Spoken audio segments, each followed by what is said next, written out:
This is from Pantilla Kitalo nnyo eky'omukulu w'ekika ky'emmamba Omutaka Gabunga Mubiru onaabuze mu kiro ekikesezza olunaku olwaleero ku PJ Daniel Kakole omulungi omwagalwa atumbudde nkwanirizaako era nga nnyongera okwebazaako gy'otuusaako engalo eyo gy'osinzira abakulu okuva mu bika eby'enjawulo omwaka guno gwo gubatutte era nga gubatwalira kumukumu kitalo nnyo kitalo ddala. Kikakasiddwa nti omukyala gwe twakulaga gye buvuddeko ng'engalo n'ebigere byakala bigenda kutemebwako singa kinaazuulibwa nti ebitundu bino tebikyalina kasuwa konna akabituusaako musaayi okusinziira ku musawo omukugu mu ndwadde nga eziruma omukyala ono okutemako ebigere n'engalo kiteekeddwa okukolebwa n'obukugu kubanga kisobola n'okumuviirako okubanga ate ava mu bulamu bw'ensi eno. Omukyala ono embeera eno yamukwatira mu ggwanga erya Saudi Arabia gye yagenda mu mwezi ogwokutaano omwaka guno okubanga ate yeefunira ku nsimbi wabula n'ebitatambula bulungi.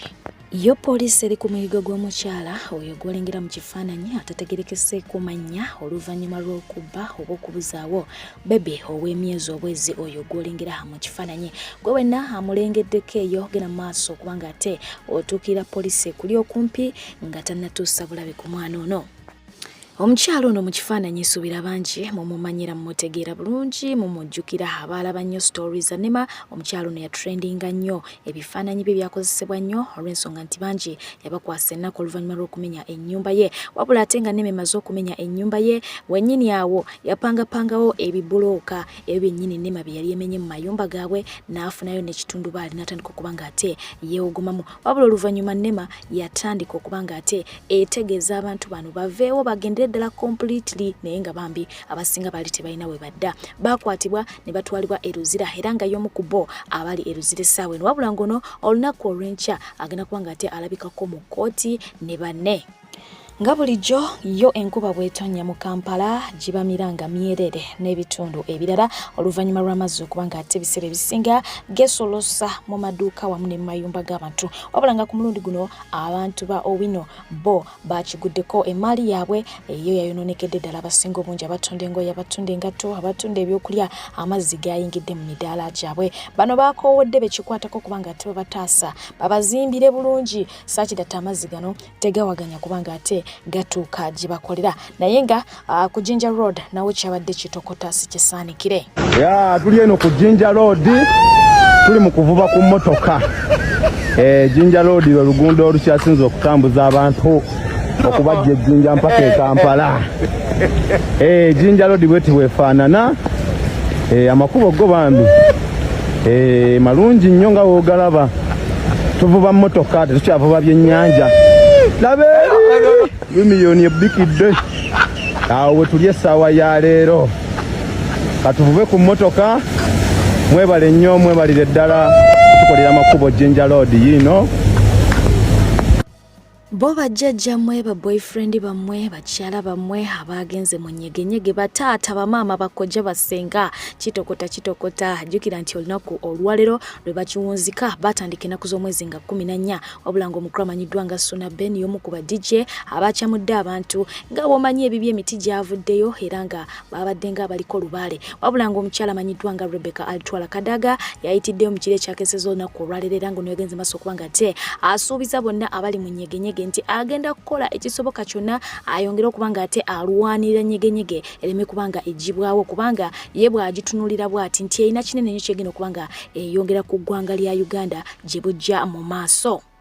Omukolere Kaguta Museveni yalaze obwennyamivu bwe yafunye mu bannayuganda olw'obutabeera na bigendererwa byakwejja mu bwavu ono bwe yabadde ayogerako n'eri bannayuganda abawangalira mu disitulikiti ey'e Kabale yagenze maaso okubanga ate abategeeza nti bangi ku bo bakola content alaga nti bali mu bwavu naye ng'ate yo gavumenti ekoze byonna ebisoboka okusobola okulaba nti ate ebajja mu bwavu. Agamba bannayuganda abasingira ddala banafu tebaagala kukola era nga bwe yagenda kisozi ekyamala enviri ku mutwe yali yakayingira bwati mu kisozi abantu abasinga obungi baali batudde ku mbalaza z'amaduuka gaabwe bwe yagezaako okubabuuza lwaki babeera batudde awo ne bamutegeeza nti tubeera wano tubeera tulinda ssente kaakati ne yeewuunya abantu abataagala kukola wabula ng'ono yagenze mu maaso okubanga ate agezaako okusomesa bannayuganda butya bwe batema ebisagazi agamba nti gavumenti ekoze ekisoboka okujja bannayuganda mu bwavu naye bannayuganda bo beenyumiriza mu bwavu bwabwe tebaagala kukola.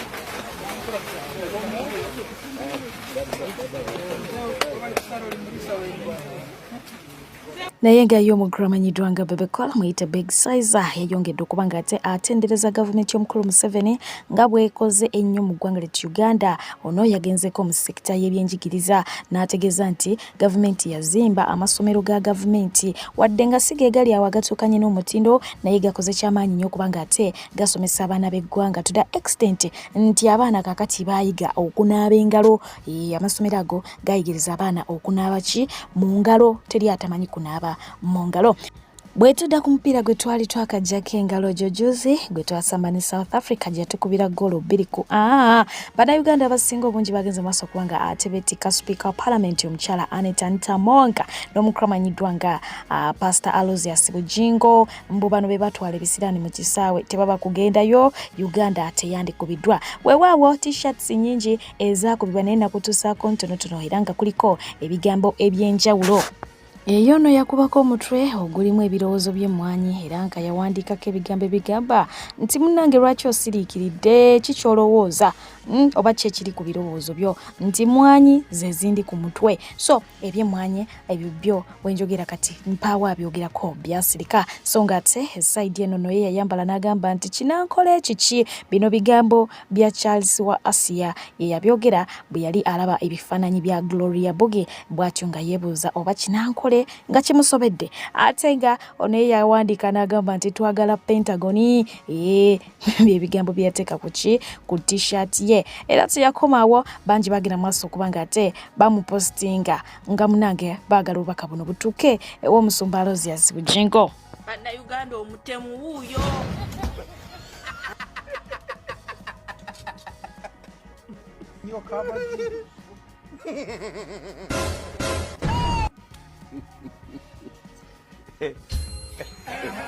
Naye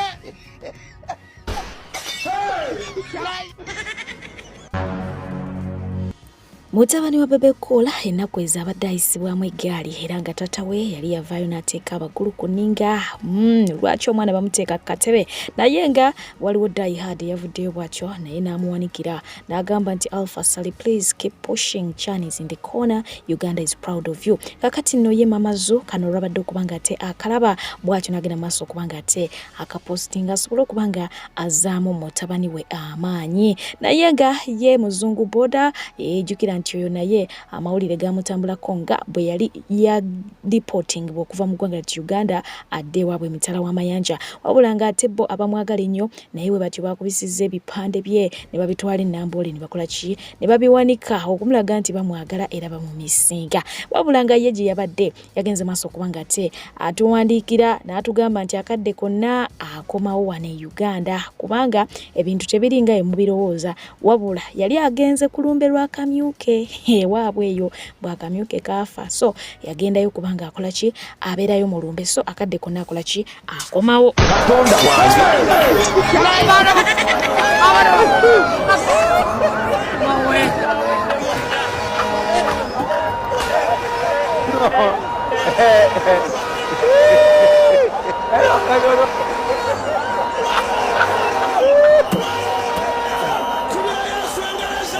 Bobi Wine ku mupiira guno teyaliyo yes wabula ng'ate bo abawagizi be baagenda maaso okubanga beekolamu omulimu ne bakuŋŋaanira wabweru w'ekisaawe wamma gwe ne batuula mu tyuni ya mwana mulenzi amanyiddwa nga Mr. Mosh.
naye abaana abali e Uganda bayinza okulowoozesa nti gwe eyajja omuntu ali ku kyeyo wajja kubonaabona kuba abaana abali e Uganda bakola bu video scrollinga ku TikTok nolaba bu video nolowooza nti no bakati nze ndi mu nsi ki ng'olabira ddala oli mu kubonaabona abaana bali mu kweyagala bakola biki bakulowoozesa nti Uganda banaye matabuta oba wakascrollinga kano ka video n'olaba kali oba wakalaba kali nga bonna abaana basanyufu bakulowoozesa nti buli kimu e Uganda kyatereera ddala oba wakalaba akennaku n'ogenda ne bagenda bayimbula ka video akalala oba wakalaba kala ne bayimbula akalala kwegamba bakulowoozesa nti Uganda buli aliyo musanyufu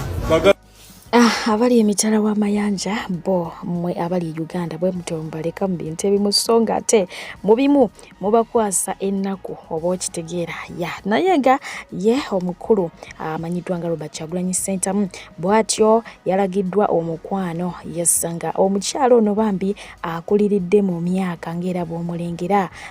yagenze maaso okubanga ate akola kino kye bayita batya yamuvunnamidde oba mu Luganda bakiyita batya naye nga kino tutera kukiraba nga bakikola mu maaso ga Ssaabasajja Kabaka wabula nga yagenze maaso okubanga ate akikola mu maaso gani ga Kyagulanyi ng'akabonero akalaga nti amuwa ekitiibwa amwagala era amulinamu kye bayita essuubi kaakati embeera y'obwete bweriso nga ate ye omukyalo omu eyakutteko mu ngalo za Bobi n'amusemberera nako nga naye akuliridde mu myaka ne gye buli eno akyalojja.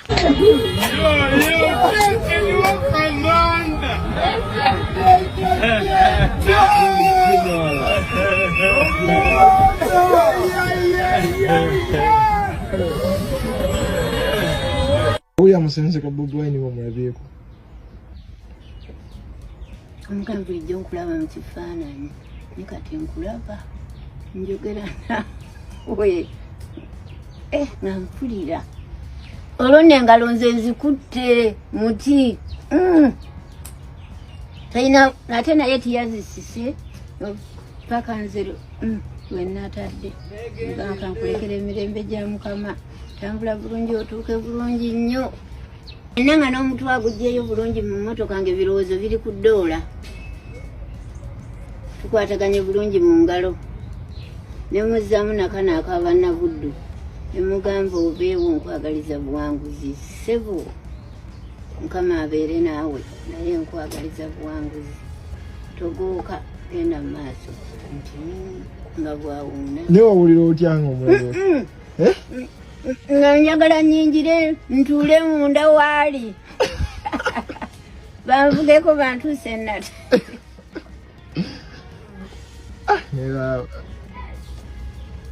nalaba ngesanirwa kutta busi n'ebigambo ne bimbula njogera nnyo eno nga byambula ate amaziga ne gaagala okujja nenkutama wansi nga kulika entalo zonna nenkwagaliza buwanguzi nze mwana my dad cannot mfuna mdola atano nofuna meka mfuna million nofuna nonywa kati wafunye omusala awe wava engombe egamba nti manya size yo wepimire kyonoomalawo oba okitegeera naye nga ngenda kubanga ate nkutuusako eby'omukulu amanyiddwa nga Honorable Muhammad Ssegirinya bangi baavuddeyo kubanga ate bamusaba awummule mu ngeri y'okumulumirirwa nga balaba bambi embeera gy'alimu yeetaaga awummule wabula nga kino kyaddiridde oluvannyuma lwayo kubanga avaayo n'alangirira nti mbweteefuteefu okudda mu 2026 wabula nga yakava kubanga ate ategeeza bannayuganda bw'atyo ate yaddusiddwa mu ddwaliro ng'embeera ezemu okubanga ate ekola ki eyonooneka kakati waliwo ate abaavuddeyo ne bagamba nti ono Justin Nakyemalira lwaki ayagala kudda nga atakimanyi nti embeera mwali si nnungi kwegamba abamu bakirabye mu ngeri ndala nga bamulaba nga Nakyemalira naye nze mu ntegeera yange nyinza okuba nga ate nange nkuguzaako ku birowoozo byange ensonga lwaki Ssegirinya ayinza okuba ayagala okudda mu mwaka gwa 2026 yes ekyokwereeza abantu be kyandibaddewo ekyo nakyo ayinza okuba akyagala naye ate fact being nti mulwadde ate ng'obulwadde bw'alina buli very expensive cause tulaba nti ebiseera ebisinga okumujjanjaba ayina kulinnya nnyonyi genda mitala w'amayanja okusobola okuba nga ate afunamu kukangubanguba so bw'anaaba avudde mu buyinza oba bw'anaaba avudde mu kifo ekyo ssente ezo ajja kuba takyasobola kukola ki kuzifuna jjukira ng'omubaka wa paalamenti agirako ebigenderako bingi obujjanjabi waliwo omusaala so ebyo byonna singa aba avudde mu buyinza ajja batakyasobola bifuna ajja batakyasobola funa bujjanjabi obulwadde ng'ate bukyamuluma tannatereera kati oba oliawo yandibanga kyeraliikiridde musajja wattu kitegeeza nti embeera ejja kwongera okuba nga ate ewaseninga akabbo katandika oyita muki mu bantu ate namwe mutuuke mutandika okukola ki okubikoowa nze ndowooza embeera lwaki atidde bwe luba olunaku lukuboye ng'owulira mudu nfu yitirako ku positi ya Honorable Muhammad Ssegirinya gye yakoze olunaku lw'eggulo ng'asaba abantu ba Kawempe North nti ayagala kuddamu kwesimbawo mu 2026 genda ku comment section ejja kudda oneebaze genda ku comment section ejja kutegeera kye bayita omunnayuganda naye nze mbuuza Muhammad Ssegirinya nkwagala nnyo naye kakati oyawukanirawo ne Pulezidenti Museveni kuba bwe mujja mu bufuzi mutugamba mwe mujja omuntu atakyasobola yadde n'okwogera enviri zikunkumuka sogera mu bubi ne mwagala kutufugirako paka we mutukanukirako maaso mwagala kufuga paka wotuuka ng'owulira okalidde mu ntebe twakwagala twakusapootinga era tumanye embavu ogirina okukulira Kawempe North naye mu kiseera ky'obulamu bwo nga buli ku njegoyego mu butuufu ng'olwana n'obulamu n'ofuna amaanyi agakola post n'ojja ng'osaba abantu mbu bakulonde bakuwa akalulu ogenda kwesimbawo nedda mutulage nti mwawukana ne Pulezidenti Museveni gwe muzze muvumirira ebbanga lyonna mutulage nti mwe muli banjawulo Biden wuyo wamulabye mu Amerika yarabye nga musajja mukadde yeetaaga okuba ne famire etafuna buddabira mu Parliament ndagala no sigenda kuddamu kwesimbawo kati Ssegirinya gwe atalina namannyo sogera mu bubi sagala mu nkwate bubi naye nedda Muhammad Ssegirinya genda omira eddagala weewa obudde ojja kudda mu maaso wesimbewo ng'oli mulamu ate awo wenyini nenkutegeeza nti omukulu Sheikh Ashraf abeera musomi wa dduwa yasigenda abeere nga ate akusomerako ku dduwa byonna ebikutte mu bulamu bibeere nga ate oba oliawo bita bingi ebituteganya bingi bye tuyitamu naye oba oliawo oba tomanyi nga weetaaga okutaataamuko ku mukisa gwo genda omukulu abeere nga ate akusomera ku dduwa naye nga omukulu ono namukutuusaako yes yakwatibwa era nga yaleetebwako mu kkooti oluvannyuma lw'okukolanga obutambi nga buno tebulina njawulo n'obumukulu amanyiddwa nga Half London owa Dog Nation oba okitegeera era nga jjukira nti ne Half London azze anoonyezebwa wabula mu ggwanga lya Uganda talimu yagenda South Africa gy'asinziira kaakati okuba nga ate akola byonna by'akola kaakati bwana mulenzi oyo yakwatibwa wabula nga bwe yatuuse mu kkooti baamutaddeko emisango gy'okuba nga awemula omukulu Yoweri Kaguta Museveni amuvuma amutyoboola omukulu amanyiddwa nga Half London yavuddeyo okuba nga ate ateekawoko eddoboozi lye ku lw'omulenzi oyo mbwera Lucky Choice twamukutte bulijjo gavumenti baagala nnyo okuteekawo embeera ey'okubatiisatiisa n'okubamalamu amaanyi kuba mubataddeko akazito kanene kati bukya nga bagamba katukolera Lucky Choice Lucky Choice na bamwefomingira nga waabwe n'abavuma n'asooka training ku social media yonna ne tugamba tufunye ne bamala ne bamukwata. Kati gwali eyo nawe abataddeko pressure otandika okutya ogambe olaba kuttoyo aba abasajja nga bwe baagala okulagamu amaanyi. Lucky Choice bandibadde bamuteekawo n'ayogera naye tebamukiriza kwogera mirundi ebiri nga bamuleeta mu kkooti olw'ensonga abantu bamanye eddoboozi lye bwe munaamuteekawo n'ayogera bajja kubuuka. Kati kano ka video ke bali mu kulaga nga omulenzi akaaba yeegayirira oyo omulenzi abadde akola bu video bwange ng'abuddamu. Ate ekyokubiri abadde tawemula newulira TV za Uganda kyezoogera. Nabugodi yakozesa ekibanja kye ekya TikTok n'ayogerera omukulembeze w'eggwanga ebigambo by'obuwemu nti kyatamuvuma nga ne sitaani takiyiyanga nti ng'awemudde n'eyecca emisango egimusomeddwa mulimu okuvuma n'agagamba agakyuma okuvvoola saako okuweebuula omukulu akulembera eggwanga lino. NTV ne bu media bonna obusigadde buli mukola misinformation. Oyo omulenzi gwe bali mu kwogerako tawemulangako. Mvubuka musobola okugenda ku page eyita muzeeyi nkuba musobola okugenda ku page ne mulaba tawemulangako. Okusinziira ku ssemateeka atutwala ffe mu Dogo Nation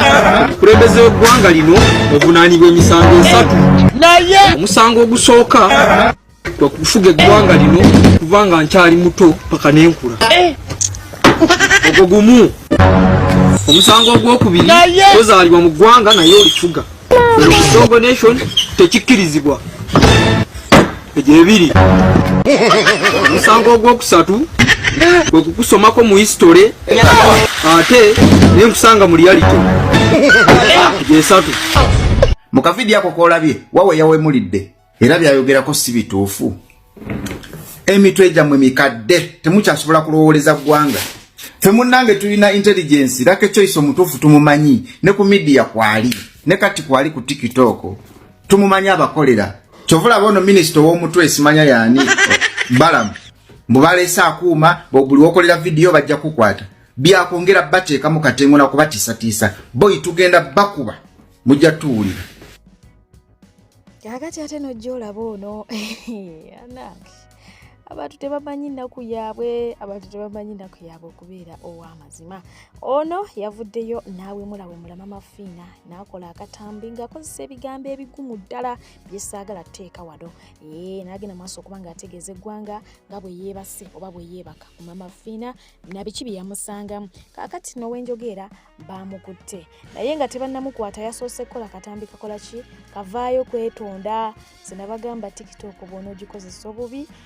ogenda kusibira amabega wa mitayimbwa abamu muggulako entalo nga si zaakuwemula naye nga zaakuvuma abantu oba okitegeera abamu muwalanirako abantu n'ogenda mu lutalo otakukwata nako naye nga mwana mulenzi ono kamukutusseko nga yeetonda nga tanakwatibwa. Mama Fiina nsaba onsonyiwe ku vidiyo gye nakoze olwajjo era nvuddeyo nga neetonda onsonyiwe era gw'olaba vidiyo eno nsaba ombuulireko Mama Fiina gy'abeera. Mbuulirako Mama Fiina gy'abeera ngendeyo mwetondere alabike nga ansonyiwa. Just video yaba yazze by mistake naye nsaba kunsonyiwa Mama Fiina woba olabye video eno nsonyiwa sigenda kuddamu kola bintu bikyamu webityo. Mama Fiina njagala bambuulire obeera luddawa nzije nkwetondere nze mwennyini ku mavivi gange nfukamire nkwetondere maama onsonyiwe. Sigenda kiddamu kola bad manners like that. Sigenda kiddamu kola mpisa mbi Mama Fiina mama wange nsaba onsonyiwe. Kansubye video ene kutuuseeko. Ekirifa ne mubawaga cause video ye gavuma Mama Fiina yabaddeko likes mpitirivu ne comments mpitirivu weewaawo comments zisinga abantu babadde banyiivu naye ng'ate era waliwo n'abavuddeyo nga bagamba mbu bambi amusonyiwe kasita yeenenyezza. Anyways yo omukyala amanyiddwa nga Shiba Karungi okusinziira ku mukulu amanyiddwa nga Kasuku yatutegeezezza mbu Shiba yazaala dda wadde ng'ebifaananyi byatuwa kati biraga nti tannazaala wabula ng'era mukadde ke kamu ye Shiba mwennyini tannava yavayo officially kututegeeza nti yakola kiyazaala naye nga Kasuku yatutegeezezza nti yazaala era mbu omwana wabuwala okusinziira ku gali mu nkubo naye nga atira mukadde ke kamu waliwo audio zezigenda maaso okubanga ate zirikika kumu zifuluma naye nga mu audio eno omukyala amanyiddwa nga Kalungi Shiba yawuliddwako nga ayogera n'omukyala asuubirwa okubeera mujja we ng'amutegeeza nti munnange omwami oyo we yasooka okumulaba yamunyumizaako ku famire ye n'amugamba amulage ku mukyala we n'amulabako naga nti waawo abaana nga bonna balungi n'agamba nti nteekeddwa okubeera part of this family kubanga this is so cute, this is wow. Anyways, inakuwa katembi kutusako tweyongereyo. When I talk to him about what I want, he's like, by the way, I would want this and I want and I'm like, listen, the only way I can be involved in that, because I'm a Kama woman and I'm a believer, is the only way, and he knows the only way if she says yes. So it wasn't a thing of, because I've known him for quite some time, but I didn't even know you. I didn't even know his kids. I didn't even, so really it's not something I've been creating in my head. I'm a very fucking open-minded person, first of all. And then when you showed him your picture for the first time and the kids, I was like, oh, that's cute. And then I'm like, I want to meet her one time. And then when you came to Uganda, he's like, okay, come around. And then I met you and you're a beautiful human. And I'm attracted to beautiful humans. And I loved how warm you are with your family. I'm like, this is cute. I would love to be part of this. I spoke to him today. I told, he's in a better place.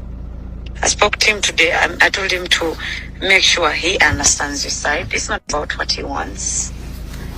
There's another person involved in this. It can't be just about him and what he wants.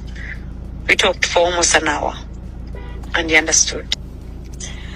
He said no, and he made it very, very, very, very clear. This sounds like Shiba yasooka kusaba mukyalo ono okuyingira mu relationship yaabwe as if anyway tujja kuba nga twongera obitegeera naye nga ye omukyala amanyiddwa nga Prima Kadash achetunka n'omukulu amanyiddwa nga George Kigozi Hassani Jostede gonna tata so wabula tata so yavuddeyo n'amukuba Hindu n'atekako caption egamba I got a serious woman ezo lines mu kayimba kali abantu bagamba oyina bbaawo mweziri yafuna omukyala ali serious naye nga ye Bad Black yamweyimbye mudda agamba ajja kumusobola era nga amuyita dwarf awandise n'agamba nti dwarf oba dwarf yasoza atya bambi kirabika tali bulungi naye Bad Black afa bambi ng'otumanyidde omwana n'avaayo n'amugamba nti gwe expired malaya oyagala lutalo nange naye Black oyina kubeera ku street ng'obuulira bamalaya njiri so si kubeera kuno kuki ku media n'ekirala nsina budde bwa malaya nvundu katulabe nabo gye banakkira. Black mwennyini oyo yasazeeko Karonantongo n'agamba Hajati Station nti naye ddala lwaki waloga akaana k'abanna kato bwe kati akalungi awo nno n'amala n'abuuza Karonantongo nti ne guno omudibo gw'okuba ng'ogaanidde ku luggya lwa maama wo Hajati ye yakuloga oyo gwe bayita Black naye ng'olunaku olwaleero ye omukyalo oyo Karonantongo ajaguza amazaalibwa ge so katumwagaliza amazaalibwa malungi wabula ng'ate tuyise n'omulungi amanyiddwa nga Priscilla okuvaawo e Dubai naye amazaalibwa ge galunaku lwaleero era ng'okusookera ddala nze maama wo Kabwejumbira nkwagaliza amazaalibwa amalungi beautiful wange ate nga mukadde ke kamuti kya Hajara agambye nti mukwano webala olw'ekipenzipenzi ky'omuwadde okuviira ddala mwaka gwa 2017 muyise mu bintu bingi mulwanye muyombye mukaabye musese naye nti ekisinga obukulu byonna mukyali wamu alhamdulillah yebaza Mungu Rachel era ng'agamba tayinza gumiikiriza kutuukako kuddamu kusisinkana awulira ng'akwesunga asaba Mukama bawe obulamu muddemu musisinkane muwangudde bingi era nga ekyo nakyo akyebaliza Mukama so n'olw'ensonga eyo agamba nti amazaalibwa amalungi Mukama akuwe byonna byoyayanira akwagala nnyo okuva ku ntobo y'omutima gwe omukulu amanyiddwa nga Amoto Mbalanguzi yasa ono nayinayo sho naye nga yatugambye nti bannakatemba bonna b'omanyi bali mu ggwanga lya Uganda gwe gw'omanyi gw'oyagala ne gw'otoyagala nti bonna bajja kubeerayo ku konsati oba ku show oba ku kyekyo kyonna kikiri bajja kubaayo munyumirwe oba banyumirwe so ng'ate omukyala amanyiddwa nga Karibala alemereddwa bw'abadde ayagala bakoleyo challenge y'oluyimba eya TikTok nga ya Moti ati ng'ennyimba za Moti zonna zimukwasa kanzunzu. Tukole mu ka challenge abantu obumba banawulira nga bazze ku show hane kayimba ki obumba nyima nyingi zo tusobola okugira konna yakala kaina vibe mama na male go ine bijanja tamazi nedda apasa tukakole twine nakala wali empali ya mama nakalema enyimba nyingi zigire kiganye Nga bulijjo Mama Lugambo Mama Asidi yavuddeyo bw'atyo n'asaabulula oluvannyuma lw'okutegeeza nti omukyala Nakitto Priscilla mukyala Binteba Ombwati nti ali lubuto lulala era nga yatugamba embuluno lwa myezi 4. Ate nga ayogeddeko ne ku Spice Diana jjukira alina omwami gwe yatuleetera awo Namubalaga ng'agamba nti ye mwami wa Spice Diana era mbu Spice Diana naye ali lubuto. Byonna ebyo biri mu kubongera kubanga ate nkusiibuza Ssenga Acid ng'agenda maaso kubanga ate akwokyayocha n'olugambo lwe okuweereza mbadde PJ we bali kubanga ate ogyekomeddeko ngenda saba oyo omulungi atakuumira mpeera tukuuma bulijjo asigale ng'abankomedde mubeere bulungi mbaagala nnyo mwera. Muli mutya baddiyale muli bulungi kakati kwata peni n'olupapula nagano ogawandiike oba onoogawandiika mu mutwe oba onoogawandiika ku lupapula wansi simanyi naye Precious Remy alina olubuto lwa myezi wagindaba 1 2 3 4 1 2 3 4 ndibaze bubi naye nga 1 2 3 4 1 2 3 4 amezi 4 emyezi 4 olubuto lwa myezi 4 awakana ni linda koko emyezi emirala nga 5 kinakukka olubuto lw'omuntu omulala bannange olwodwo oba lubuto oba sente nenga Spice Diana tategerekeka naye kyemmanyiko ye ne bbaawe Moze bali awo tebitambula bulungi. Moze mbwagamba mbuddaaya mbwamukiti olwo nno anoonya wanamukyayira abasajja gwe Moze nga bwofuga nga Museveni Diana nga akukiitingirako wa byebyo mbaddiyale naye nga ensonga enkulu Precious Remy ayina olubuto lwa myezi egyo 4 nkirese ekyo olwaddaaya lwakubuusabuusa omanyi ddaaya aba n'akabasito akatto k'abaami naye ng'era kasusse ku luno katumusabire bwe tunaabeera nga mweruli alhamdulillah naye nga muteekeko amaaso naye nga mbaagala nnyo mukama wange abankuumire ninako kaawa amalala gengendo baleetera ndoza eddakaawo nga nsiimi of course mbaagala nnyo temuvaawo nkomawo